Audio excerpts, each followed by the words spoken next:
అనారోగ్యం, ఉద్యోగం, వ్యాపారం అప్పులతో బాధపడుతున్నారా? వెంటనే జేకేఆర్ గురువు గారికి కాల్ చేసి అపాయింట్మెంట్ తీసుకోండి.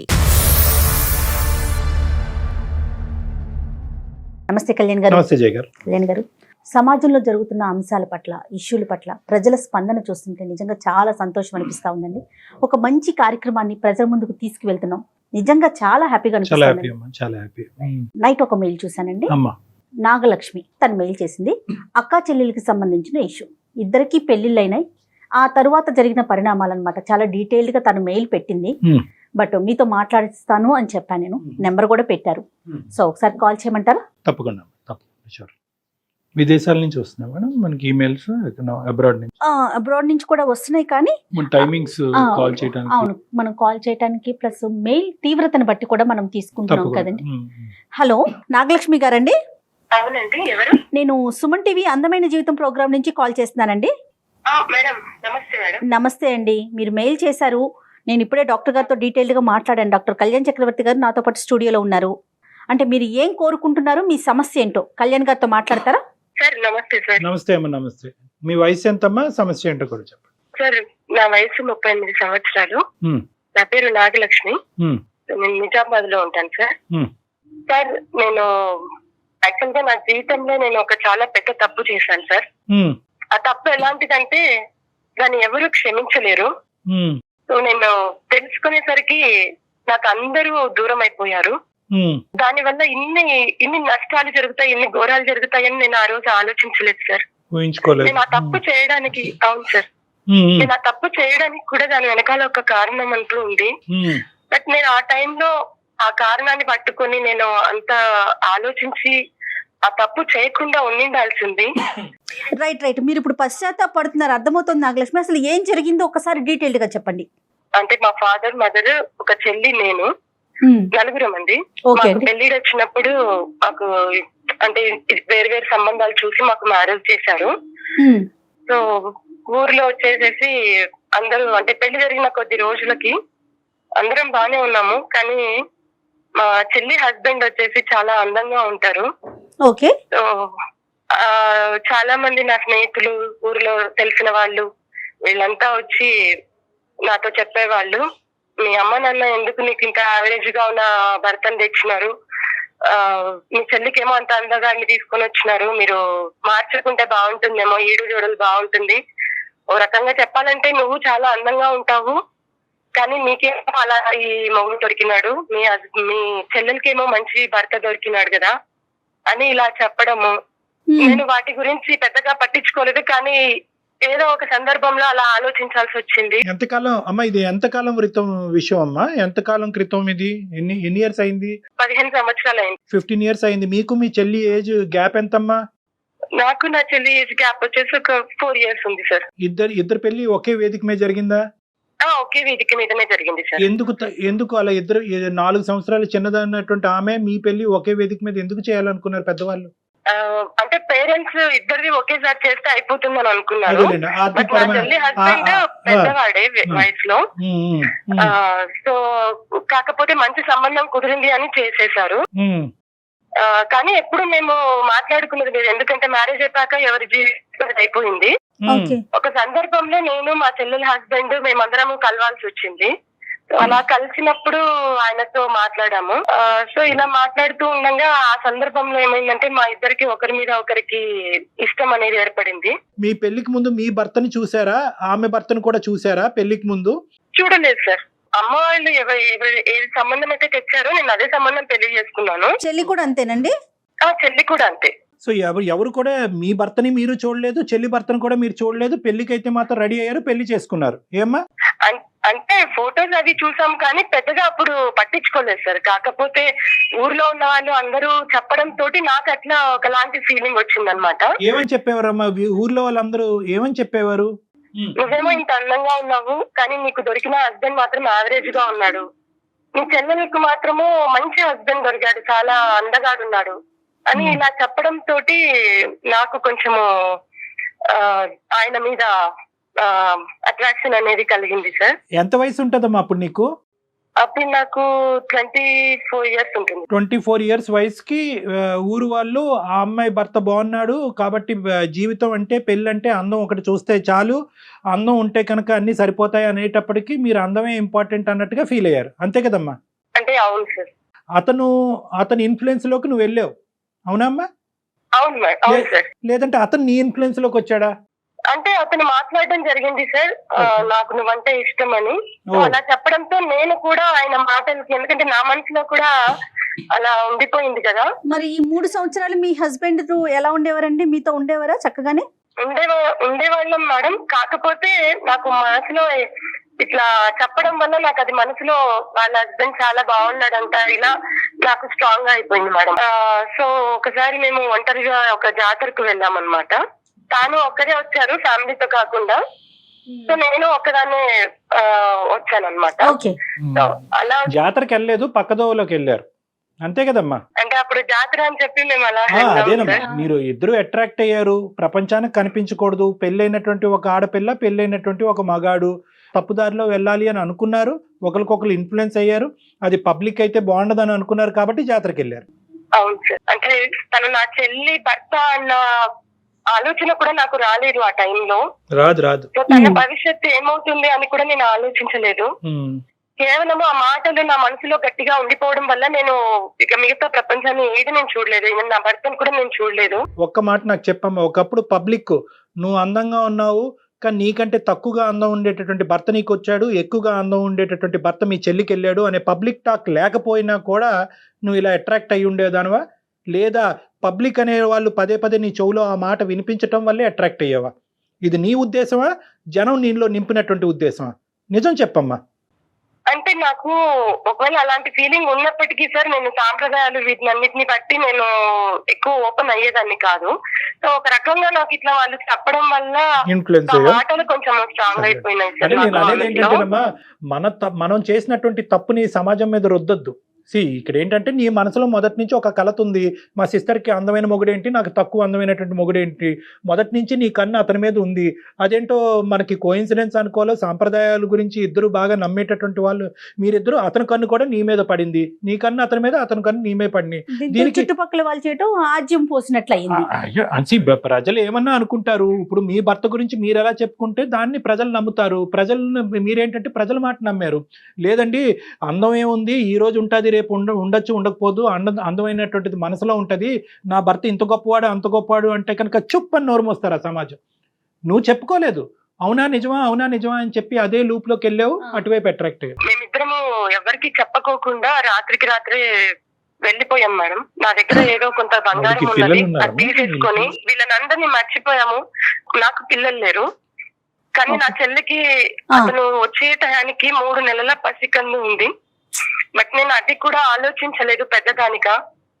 నేను చాలా పెద్ద తప్పు చేశాను మేడం. ఆ తర్వాత మేమిద్దరము అంటే ఎవరికి తెలియదు ఆ ప్రదేశము, ఒక ఊరికి వెళ్ళిపోయాము, చాలా మారుమూల ప్రాంతానికి వెళ్ళిపోయాము.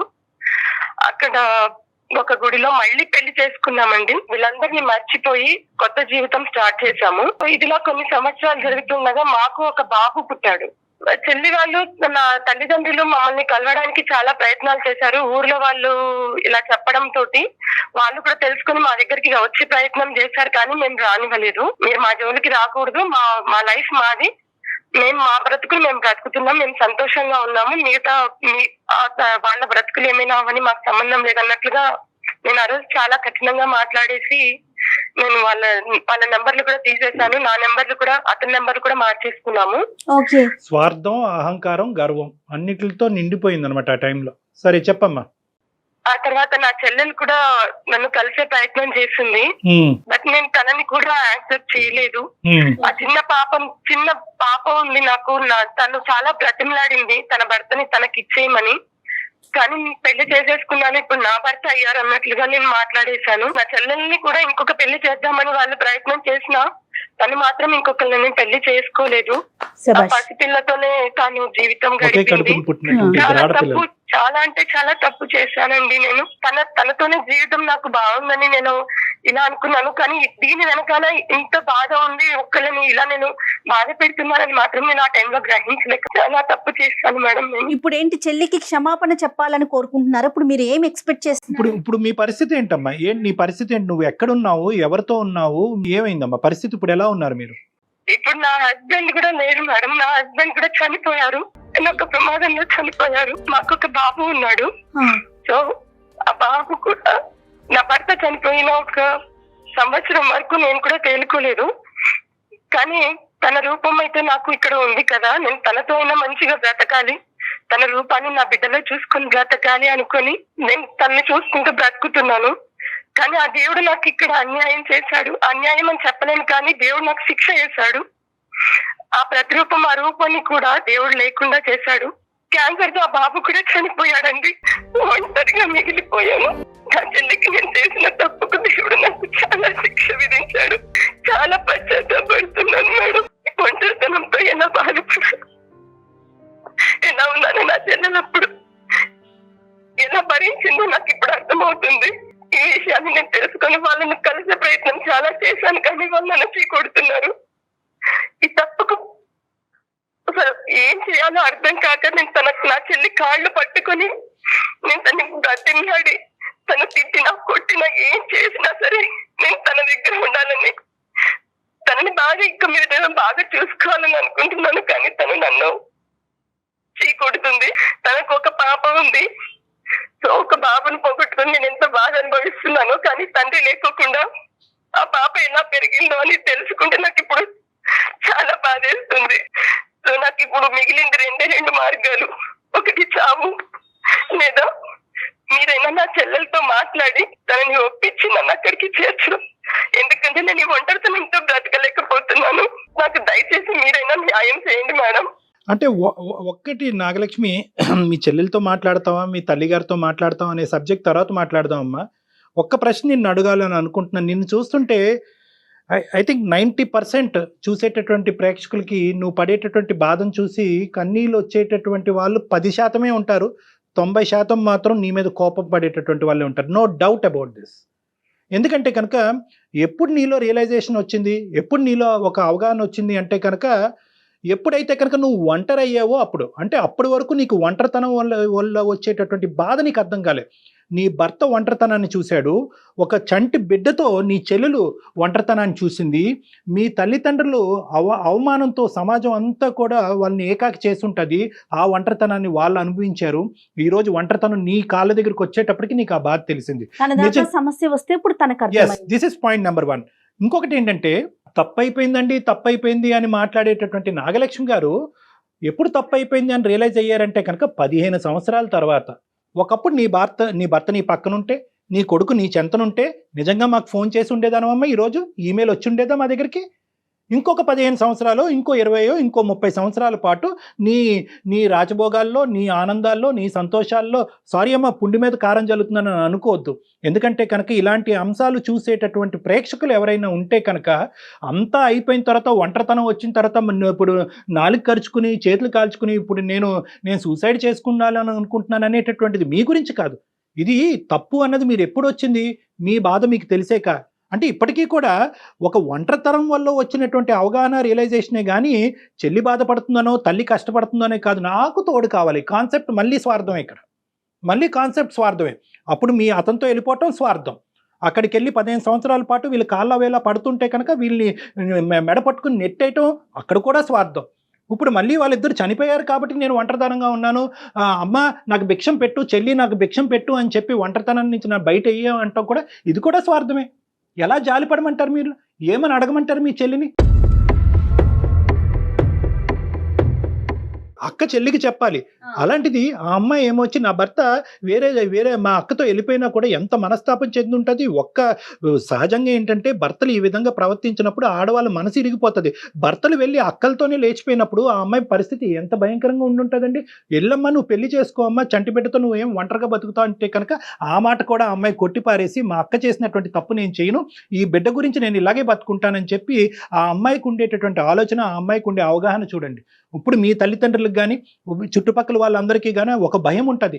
ఏంటి ఆ భయం అంటే కనుక, అమ్మో ఈ అమ్మాయి వచ్చి ఈ అమ్మాయిని చెడగొడతాదేమో, మళ్ళీ ఈ అమ్మాయి దగ్గర నుంచి ఏమి ఈ అమ్మాయి లాక్కుని వెళ్ళిపోతుంది అనేటటువంటి భయభ్రాంతుల్లో వాళ్ళందరూ ఉంటారు. నిజంగా నీలో ఒక మార్పు వచ్చిందా? ఒక పశ్చాత్తాపం వచ్చిందా? ఒక ఆలోచన వచ్చిందా? నిజంగా పశ్చాత్తాపం వచ్చింది సార్. మీ చెల్లి బిడ్డ చూస్తాడు, అమ్మా ఈ పెద్దమ్మైనా మా నాన్న పట్టుకెళ్ళిపోయిందని అంటాడు. నిజంగా ఆ మాట అని మీ వైపు వేలెత్తి చూపెడితే కనుక ఈ పెద్దమ్మ రాక్షసేనమ్మా నా నాన్న పట్టుకెళ్ళిపోయిందని అడుగుతుంది ఆ చంటి బిడ్డ. తట్టుకోగలరా? ఇలాంటి మాటలన్నీ మీరు తట్టుకునేటటువంటి కెపాసిటీ మీకుందా? ఇప్పుడు నాకు ఏం అవసరం లేదు సార్, తన దగ్గర ఉంటే చాలు. అది తను ఏమన్నా పడతాను సార్. నా చెల్లి కాళ్ళు పట్టుకోమన్నా నేను పట్టుకొని బతిమలాడతాను. ఇక్కడ జాలి అనిపించట్లేదండి. సారీ అండి, మీరు డాక్టర్ గారు అన్నట్లుగా ఇక్కడ జాలి అనే కాన్సెప్ట్ రావట్లేదు. మీరు సర్వం కోల్పోయారు, అది ఒక రకంగా అనిపించినా కూడా మీ మాటలు చూస్తుంటే జాలి అనే భావన కలగట్లేదు మాకు. ఒక చెల్లి మొగుడిని తీసుకొని మాట్లాడటానికి అసహ్యంగా అనిపిస్తోందండి. సారీ. నిజమే మేడం, ఇదే కాలం వెనక్కి తిరిగి వెళ్ళిపోతే. తప్పు చేయటం ఒక్కటే కాదు, తప్పులో మీరు 15 సంవత్సరాల పాటు ఉన్నారు. ఇద్దరు మనుషులు చనిపోయిన తర్వాత అప్పుడు మీరు రియలైజ్ అయ్యారు. సో ఇది 15 సంవత్సరాల క్రితం తప్పు కాదు. ప్రతి సంవత్సరం, ప్రతిరోజు, ప్రతి గంట తప్పు చేస్తూనే ఉన్నారు. అవతల వాళ్ళు బాధపడుతూనే ఉన్నారు. నా సుఖం నాకు ఇంపార్టెంట్, నా భర్త నేను అందమైన భర్తని మా చెల్లి దగ్గర నుంచి కొట్టేశాను అనేటటువంటి ఆనందంలో మీరున్నారు. ఆ నింద సమాజం మీద వేస్తున్నారు. మళ్ళీ జలసి, ఈర్ష్య. అందంగా ఉన్నాను ఇందాక అన్నాను కదా. అహంకారం, స్వార్థం, గర్వం, ఈ 3 అంశాలు 15 సంవత్సరాల పాటు పీకల లోతులో మీరు మునిగిపోయారు. సమాజం ఏం చేయలేదు. సమాజం పేరు చెప్పుకుని సమాజం ఇలా అంటుంది, బహుశా నా జీవితంలో ఏదో మిస్ అయిపోతున్నాను, ఆ అమ్మాయి లాటరీ కొట్టేసింది, ఆ లాటరీ కొట్టినటువంటి అమ్మాయి దగ్గర నుంచి నేను నొక్కేయాలి అనే ఉద్దేశం అక్కడ జరిగింది. సమాజం కాదు. చెల్లెలు మొగుడు అందంగా ఉన్నాడు, సో మేమిద్దరమే కలవాలి, అదే కదండి. దీన్ని ఒక రకమైన వేరే లాంగ్వేజ్ మాట్లాడతారు. మనం కెమెరా ముందు మాట్లాడకూడదు, అది ఎక్కువయ్యి చేసిన పనులు కాదు. ఇప్పుడు భాగ్య గారి దగ్గరికి ఎందుకు వెళ్ళాలని అనుకుంటున్నారు? ఒక్క కారణం చెప్పండి, గట్టి బలమైన కారణం. మీ మట్టుకు మీరు బ్రతకలేరా? లేదు సార్, నేను చేసిన నా తప్పుకు ప్రాయశ్చిత్తంగా నేను తన సంతోషాన్ని అంతా నేను తీసేశాను. నేనే కారణము. భాగ్య ఏం చెప్తుందో నాకు తెలీదు, కానీ భాగ్య ఏంటంటే తన జీవితం ప్రయాణం ఇంకో విధంగా సాగటం ప్రారంభించింది. వెళ్ళిపోయింది, వాళ్ళ కర్మకు ఆలే పోతారు, వాళ్ళు చావు ఆలేసేస్తారు అన్నట్టుగా ఆ బిడ్డను చూసుకుని హ్యాపీగా బతుకుతుంది ఆ అమ్మాయి. ఇప్పుడు వెళ్ళి మళ్ళీ తీపి గుర్తు చేస్తావా? తీపి జ్ఞాపకాలు గుర్తు చేస్తావా? ఎవరినైతే కనుక ఇంతకాలం పాటు కల్లోనో, నిద్రలోనో, ఊహలోనో ఎక్కడో గుర్తు చేసుకుంటూ తిట్టుకునేటటువంటి వ్యక్తిని కళ్ళెదురుగుంటే వెళ్ళి నిలబడతావా? లేదు, తను ఏం చేసినా, తను ఏ శిక్ష విధించినా నేను భరించడానికి రెడీగా ఉన్నాను. తను నీకు శిక్ష విధిస్తాదని అనుకోకు. నా కాన్సెప్ట్ నీకు అర్థం కావట్లేదు. నువ్వు ఇంకో కొత్త రకం లైవ్ టెలికాస్ట్ లో శిక్షను విధించబోతున్నావు అమ్మాయికి. ఇష్యూ క్రియేట్ చేయబోతున్నారు మీరు. అమ్మాయికి ఒక శిక్షను విధించబోతున్నారు. ఇదిగో ఎక్కడో ఉన్నదని అనుకున్న నేను ఎక్కడో లేను, నీ పక్కలోనే ఉన్నానన్నట్టు ఆ అమ్మాయికి మళ్ళీ ఒక కొత్త రంగుని చూపెట్టబోతున్నారు. 15 సంవత్సరాల పాటు తను ఒక అలవాట్లో పడింది, ఆ బిడ్డతో పాటు బతకటము, అదే జీవితం అనుకోవటం. వాస్తవానికి నేను మీ స్థానంలో ఉంటే కనుక నేను ఆ శిక్షను నేనే అనుభవిస్తాను. ఆ శిక్షను మళ్ళీ నన్ను శిక్షించండి అని చెప్పి వాళ్ళని అడగను, నన్ను బాధ పెట్టండి అని అడగను. మీ అవసరం మాకు లేదు, మా అవసరం నీకు లేదు, కాబట్టి నువ్వు అక్కడే ఉండి మేము ఇక్కడే ఉంటాం. ఎందుకు ఇప్పుడు మళ్ళీ వాళ్ళని కలవాల్సిన ప్రయత్నం ఎందుకు చేస్తున్నారు మీరు? నేను ఒంటరితనంతో ఉన్నా. అంటే కాదండి, కాళ్ళ మీద పడి క్షమాపణ చెప్పేస్తే మీ తప్పులన్నీ పోతాయా? ఏమవుదు మేడం, నేను తను ఏమన్నా కూడా నేను తన కాళ్ళ మీద, నా తల్లిదండ్రుల కాళ్ళ మీద పడి నేను క్షమాపణ కోరుకుంటాను మేడం. మీ సిచ్యువేషన్ అర్థమైందండి, మీరు ఏమి ఎక్స్పెక్ట్ చేస్తున్నారు అర్థమైంది. నాకు ఒక ఫ్యూ సెకండ్స్ టైం ఇవ్వండి. ఒకసారి డాక్టర్ గారు నేను డిస్కస్ చేసుకొని, ఇఫ్ డాక్టర్ గారు ఓకే అంటే కనుక మీ సిస్టర్తో మాట్లాడతాను. ఓకే అండి? సరే మేడం, ఎలాగైనా ఒప్పించే ప్రయత్నం చేయండి మేడం నా చెల్లెలకి. ఒప్పించే ప్రయత్నం అనేటటువంటిది మేము చేతుల్లో లేదండి. ఇప్పుడు మేము చేయటం వరకే. అక్కడ మీరు ఒక నిమిషం లైన్ లో ఉండండి ప్లీజ్, హోల్డ్ లో ఉండండి. కళ్యాణ్ గారు ఏం చేద్దాం చెప్పండి. ఇప్పుడు రెండు వే చేయాలి మేడం. ఒకటి, అసలు ఎందుకు నాగలక్ష్మి మళ్ళీ భాగ్య దగ్గరికి ఎందుకు వెళ్తుంది అనేటటువంటి కాన్సెప్ట్. ఇప్పుడు భాగ్యకి అదే వస్తుంది. ఇప్పుడు వరకు గుర్తుకు రానటువంటి చెల్లి ఇప్పుడు ఎందుకు గుర్తొచ్చిందండి? అంతే కదా. 15 సంవత్సరాల పాటు ఆవిడ గుర్తుకు రాలేదు. భాగ్యలక్ష్మి యొక్క భర్తతో పాటు ఈవిడ సంసారం చేసింది ఇంతకాలం. ఇప్పుడు ఆ ఒంటరితనం అక్కడికి వెళ్ళిపోయింది. కొడుకు కూడా చనిపోయాడు, దురదృష్టవంతుడు. వాడు ఎన్ని బాధలు పడ్డాడు ఆ ఒంటరితనంలో. అమ్మమ్మ లేదు, నాయనమ్మ లేదు, తాతయ్య లేదు. ఆడు ఒంటరితనంలో ఆ బెంగతో క్యాన్సర్ ఏదో వాడు చనిపోయాడు. ఇప్పుడు మళ్ళీ అదే కాన్సెప్ట్ ఈ అమ్మాయి జీవితంలోకి ఎంటర్ అవుతుంది. మళ్ళీ ఒంటరితనం అనే కాన్సెప్ట్ తోనే వెళ్తుంది. ఏంటి ప్రతిదానికి ఈ అమ్మాయి ఒంటరి అవుతున్నప్పుడల్లా సమాధానం చెప్పేది ఆ చెల్లెనా? చెల్లి భర్త సమాధానం చెప్పాలి, ఇప్పుడు భర్త చనిపోయిన తర్వాత ఇప్పుడు చెల్లి సమాధానం చెప్పాలా? ఎప్పటికీ ఆ అమ్మాయి మీదేనా భారం?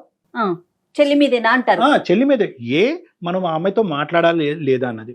మాట్లాడితే కనుక ఆ అమ్మాయి మనసులో అనవసరమైన ఒత్తిడి పెడుతున్నావా అనేది బి. ఇంకోటి ఏంటంటే ఆ అమ్మాయి ఒప్పుకోలేదు అనుకోండి, నాకు అక్కర్లేదు, నీ దారి నీది, నా దారి నాదని అంటే కనుక ఇంకా ఈ అమ్మాయి ఫీల్ అవుతుంది.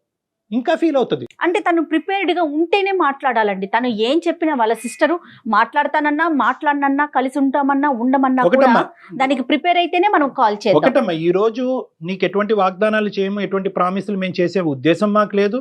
కేవలం ఏంటంటే ఎంత కాదనుకున్నా కూడా నువ్వు ఈరోజు భర్తను పోగొట్టుకున్నావు, కొడుకును పోగొట్టుకున్నావు, ఒక భయంకరమైనటువంటి ఇది ఉంది కాబట్టి ఒక మానవతా దృక్పథంతో నీ కోరికను తీర్చాలనే ఉద్దేశంతో మేము ఆ అమ్మాయితో మాట్లాడతాం. ఓకేనమ్మా? కానీ తను ఏం చెప్పినా యాక్సెప్ట్ చేయడానికి రెడీగా ఉండండి. చచ్చిపోవటం మార్గం కాదమ్మా. మళ్ళీ ఇలాంటి పిచ్చి మాటలు మాట్లాడు. ఇది ఒక తప్పు. మళ్ళీ 15 సంవత్సరాల పాటు నువ్వు ఒక పిచ్చితనం అనే మబ్బులో ఉన్నావు. ఇప్పుడు చచ్చిపోవటం అనేది ఇంకో పిచ్చితనం.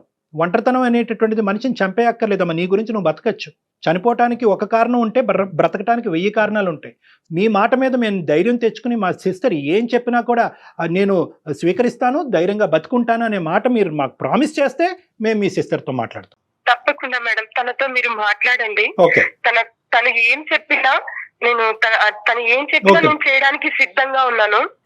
తన జీవితాన్ని ఇప్పటికైనా ఎంతకాలం నేను తన జీవితాన్ని పాడు చేశాను. తనని సంతోషంగా చూసుకుంటాను మేడం. ఏం చేస్తారండి? సంతోషంగా చూసుకుంటాను నేను తన దగ్గర ఉండి. అంటే ఎలాంటి భరోసా? అంటే సంతోషంగా అంటే ఏ విధంగా చూసుకోగలరు మీరు? ఇప్పుడు సంతోషంగానే ఉన్నారు వాళ్ళు, మళ్ళీ మీరు సంతోషంగా చూసుకునేది ఏంటి? సర్లేమ్మా, సరేనండి, నెంబర్ ఫార్వర్డ్ చేయండి ఒకసారి. ఈ డిస్కషన్ ఎక్కడికి పోదు. నేను చెప్తున్నాను కదా, ఈ డిస్కషన్ ఎక్కడికి పోదు. At the end of the day what ever we should do for the benefit of your sister. ఆ అమ్మాయి పాయింట్ ఆఫ్ వ్యూలో చేయాలి. నేను మా అక్క వస్తే సంతోషంగా ఉంటానంటే మీరు అక్కడికి వెళ్ళాలి. నేను మా అక్కను మొహం చూస్తేనే నరకాన్ని అనుభవిస్తానంటే కనుక మీరు ఎక్కడున్నారో అక్కడే ఉండాలి. అంతే. Anything from the point of view of your sister. అయితే కళ్యాణ్ గారు, నాకు కూడా ఏమనిపిస్తుంది అంటే తన మాట మీద కాల్ చేయాలని కాదు, ఆ అమ్మాయి మనసులో ఉన్న బాధను కూడా ఏదన్నా మనం తొలగించే ప్రయత్నం చేస్తామేమో అనే ఒక ఆశతో కాల్ చేద్దామండి. భాగ్యలక్ష్మి గారు, మీ సిస్టర్ నెంబర్ ఉంటే ఒకసారి కాన్ఫరెన్స్ లోకి తీసుకుంటారా? Okay madam. The person you are speaking with has put your call on hold.